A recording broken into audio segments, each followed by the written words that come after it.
Welcome back to another episode of Wake Up Pancreas. I'm Danny. And I'm Alex. And this is episode 6 of Wake Up Pancreas.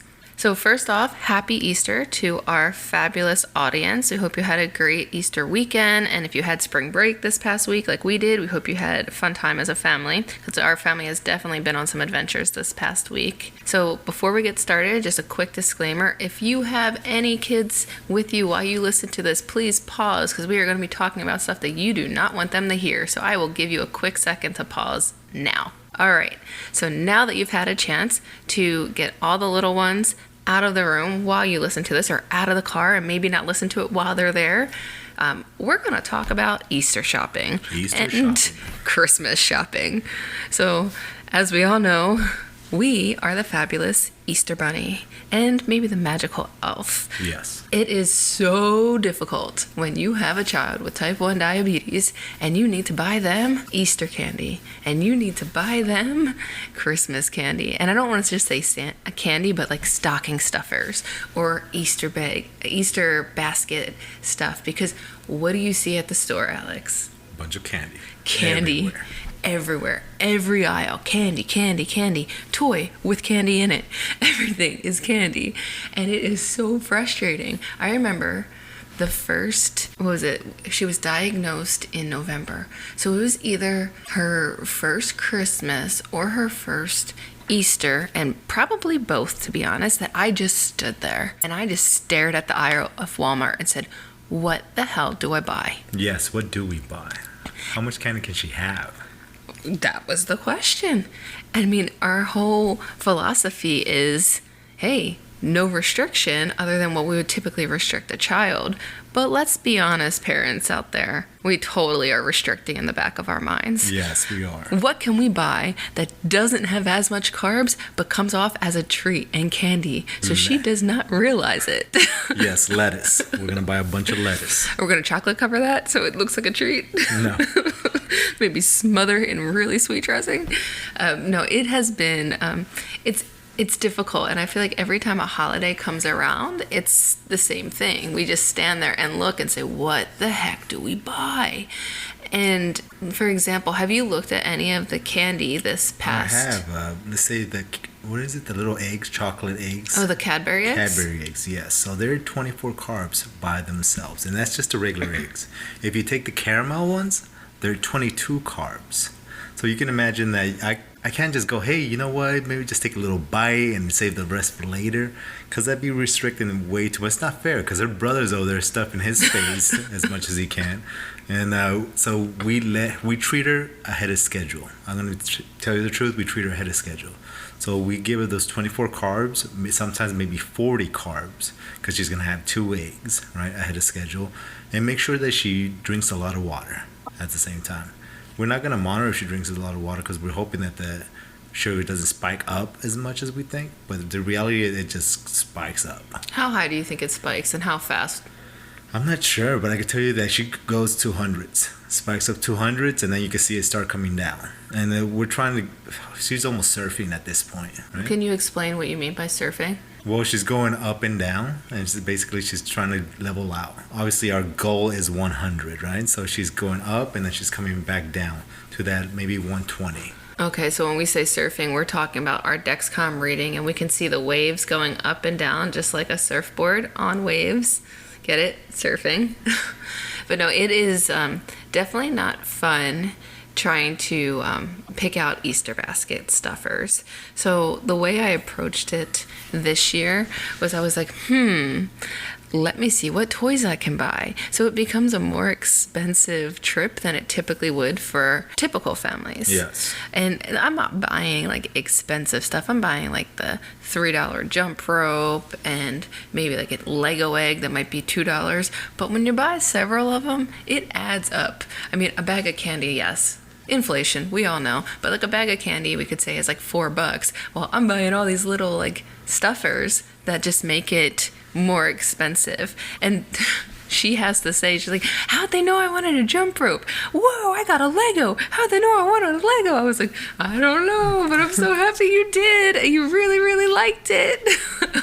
Yes, she gets, she's definitely, so we buy the jump rope, obviously, to get her start moving around. The more she moves, the more likely her sugars are going to come down. And we try to keep her active as much as possible. So, yeah, she loved her basket, but it is going to be a process for us over the next couple weeks as she eats all that candy, because we're not all going to give it to her in one day. So it's just going to constantly be, what are you eating? How much is in it? Let me treat you ahead of time.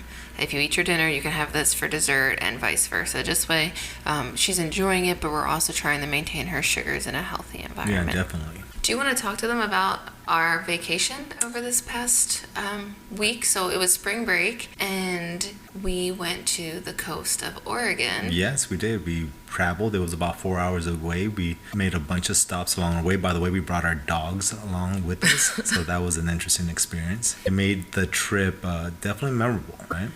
They were not easy, so I just want to give Alex a big shout out for handling both dogs over the short break, but it was worth it to have them there with us. So we're saying both dogs because we recently just got a dog as well. So we have at that time, 8-week-old Sheba puppy, and the cutest thing in the world. But man, when you are renting an Airbnb and this dog is potty training, it has you on top of things. Yes, it does. It reminds me of almost having a second child, or a third one at this point. Absolutely. It is. He loves cuddling. He's super cute, but oh man, is he a wild thing. It's probably more like a toddler learning how to potty train.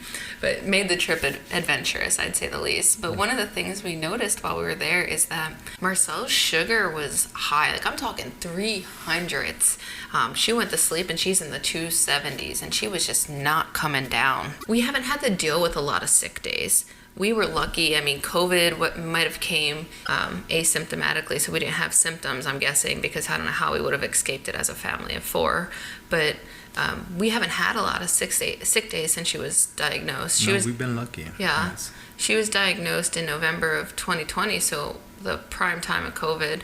And she wasn't in daycare. She hasn't really been in daycare since. I mean, she goes to school, half-day programs, but she's not around a lot of sick kids. So we're still trying to figure out like a sick day plan, because sick days are supposed to be really difficult with children with type 1 diabetes, because you just don't know how their sugars are going to react. Correct. And I've noticed with like stuffy noses and just like short-term colds like that, her sugar's high, and it seems to be high all the time. True. So I started noticing, because I know I was feeling just a little under the weather. I wasn't sure if it was allergies or not. And little Alex was sick like the week before, that Marcel's sugar was high. And I was like, Marcel, are you sick? She was like, I got little stuffies. Yeah, I'm like, just little? She's like, just little. I was like, oh, okay. But her sugar was so high that I was like, something's not right. She also wasn't eating a lot. No, she wasn't. And that was definitely different for her. So even though she says she's not going to eat it all, she'll eat half. And that we guarantee we can treat her for half what she's eating, and we'll be okay, right? Yeah. And this time she'd say, I don't know what I'm going to eat, Mommy. I was like, well, you kind of got to know, girlfriend, because I need to give you some insulin. So she'd say, okay, I'm going to eat like this much. And she ended up like not taking any. And she went several meals of just not really eating, but still sitting in like the 300s with her blood sugar. But one of the things I started realizing is that she ended up throwing up at one point. Yes, on our way back, actually. So we were coming back home from Oregon, our basically house, I guess, a cabin in the woods, I would say, right? So we're coming back. It's about a 4-hour ride or so, and she was very quiet towards the end. And I remember looking back, and she definitely says, Dad, I puked all over myself. Right? And I stare back, and I just see the yogurt that she just ate, and it's all over her shirt, and she's very quiet. And my reaction when I was going back to Danny and I, when we were kids, right? We would be bawling and crying, absolutely. Like, I just puked all over me. What's wrong with me? I just puked. Right? No, she was quiet, saying, hey, Dad, I just puked. I'm like, are you okay? She's like, yes, I'm okay. I'm like, you want a bag? Yes, give me a bag. And then she continued to puke in her bag, right? We put in a little baggie. We pulled over to the side of some baseball field in the middle. I don't even know. That said no parking, but we stood there anyway in this deep mud.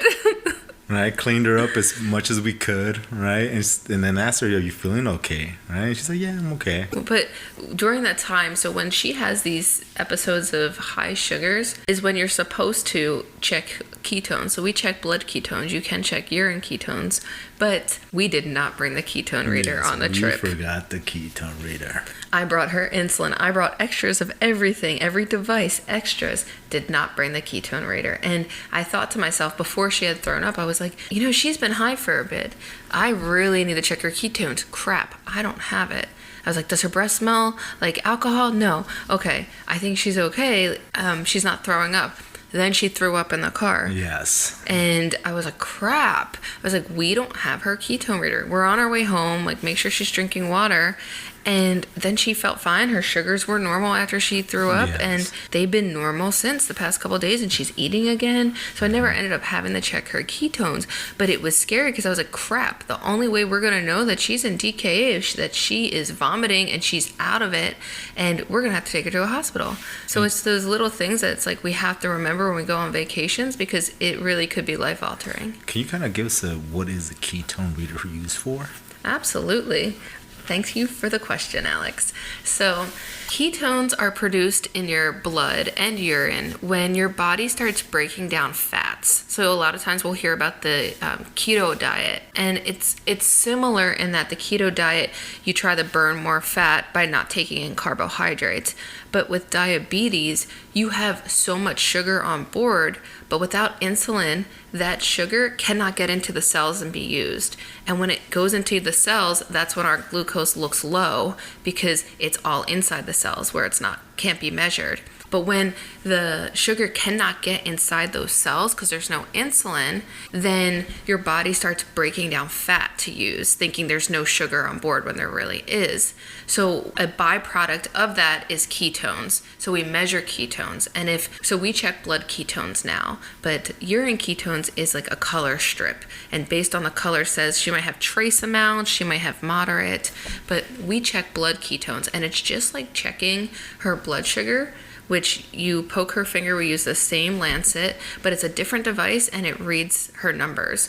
So based on her endocrinologist's recommendation, if she hits 1.0, we call them and we have to give her extra insulin. Otherwise, we just give her water, push water, because it helps to flush out that byproduct of the fat metabolism. Mm-hmm.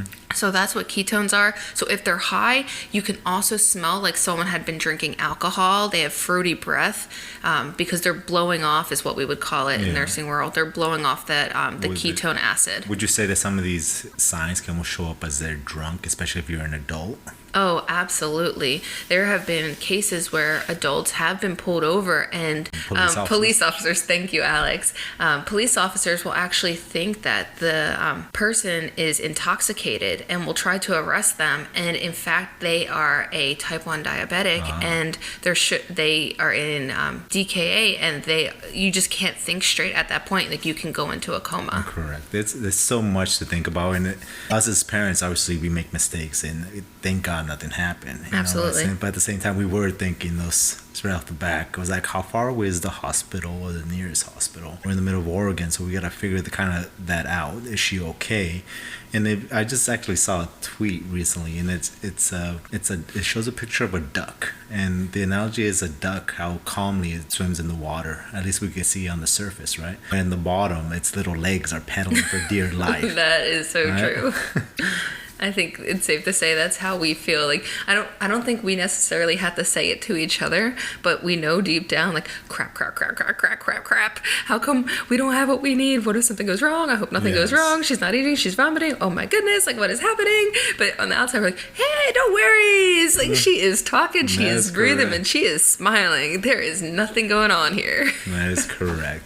Overall, we had an amazing trip. I say we went to the cheese factory, right? Oh, so if you ever have the opportunity to go to the Tillamook Cheese Factory in Oregon, it is amazing. It has so much fun. Even the kids enjoyed it. We got free samples. They have great specialty cheeses that you can't find on the shelves a lot. So I highly recommend the cheese curds. They're delicious. They are delicious. By the way, if you're doing math in your head and you're trying to figure out what kind of ice cream you should get, you should definitely go for the 3 sampler, right? And what was our argument on that? Oh, so I always try to find a bargain. So my idea was, well, if one cone for one scoop is $5, but I can get a flight of 3 for $8 with no cone, then let's do 2 flights and we can try 6 different flavors. Because if you don't know, they have a creamery that is they had to have had like at least, I would say, 15 plus flavors of ice cream. There was a lot of flavors out there. So we tried 6, and